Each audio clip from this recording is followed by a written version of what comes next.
कहते हैं वक्त हर जख्म भर देता है, पर कुछ अधूरे पल दिल के किसी कोने में वैसे ही ताज़ा रह जाते हैं, जैसे कल ही की बात हो। कॉलेज खत्म हुए अब 5 साल हो गए थे। मैं अब एक अच्छी कंपनी में जॉब कर रहा था। वही रोज की भागदौड़, मीटिंग्स, कैफे, ट्रैफिक और मोबाइल में डूबा हुआ समय। उसी भीड़ में एक शाम मैंने फिर उसे देखा, हाथ में कॉफी का कप, वही बालों में क्लिप। बस अब वो सूट की जगह फॉर्मल ड्रेस में थी, लेकिन उसकी मुस्कान अब भी वैसी ही थी, हल्की, सीधी और दिल चीर देने वाली। कुछ पल लगा जैसे किसी ने दिल की धड़कनें थाम दी हों। मैं ठिठक गया और जैसे ही उसने मुझे देखा, वो भी रुक गई। हम दोनों कुछ पल तक बस एक दूसरे को देखते रहे, न हंसे, न कुछ बोले। बस नजरों ने वो सब कह दिया जो जुबां कभी नहीं कह सकी। हाय, वो आगे बढ़कर बोली। हाय, कैसी हो? मैंने जैसे किसी भूले हुए राग को फिर से छू लिया। अच्छी हूँ। और तुम? बस जैसे पहले था, वैसे ही, अधूरा। ये जवाब दिल से निकला, जुबान से नहीं। उसने हंसते हुए कहा, अब भी बातें कम और एहसास ज्यादा बोलते हो। हम दोनों एक पास के कॉफी शॉप में बैठ गए।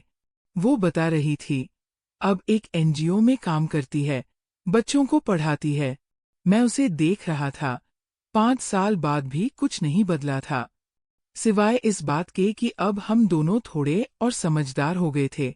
बातों ही बातों में मैंने पूछ लिया, तब क्यों चली गई थी? कह सकती थी ना कुछ। वो एक पल को चुप रही, फिर बोली, क्योंकि उस वक्त मेरा डर मेरे प्यार से बड़ा था। और अब? मैंने पूछा। वो मेरी आंखों में देखकर बोली, अब अगर तुम वही बात कह सको जो तब कहना चाहते थे, तो शायद मैं इनकार नहीं करूंगी। मैं चुप हो गया। 5 सालों की परतें एक पल में उतर गई। मैंने धीरे से कहा, मैं तुमसे तब भी प्यार करता था और अब भी करता हूँ। हर दिन, हर शाम, हर अधूरी चाय के कप में तुम ही थी। वो कुछ पल चुप रही, फिर अपनी कॉफी की चुस्की लेते हुए बोली, और मैं हर रोज यही दुआ करती थी कि किसी दिन तुम ये बात कह दो। हम दोनों हंस दिए। ना फिल्मी अंदाज में गले लगे, ना बारिश आई। बस एक अधूरी कहानी पूरी हो गई। 1 महीना बाद, उसी कॉलेज की कैंटीन में हम फिर बैठे थे।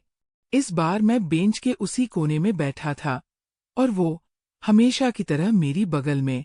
और मैंने कहा, पता है, कुछ लोग जिंदगी में इतनी खामोशी से आते हैं कि कब सबसे प्यारी आदत बन जाए, पता ही नहीं चलता। उसने मुस्कुराकर जवाब दिया, और कुछ लोग इतने सालों बाद भी वही लाइन दोहराते हैं। फिर उसने मेरा हाथ थाम लिया, लेकिन अब की बार मैं कहीं नहीं जाऊंगी। अगर आपको ये कहानी दिलचस्प लगी हो, तो जरूर लाइक करें, कमेंट में बताएं कि आपको क्या लगता है, दरवाजे के पीछे क्या हो सकता है, और सब्सक्राइब करें एएस रोमांटिक स्टोरी पर, जहां कहानियां बोलती है और सच्चाई धीरे धीरे सामने आती है।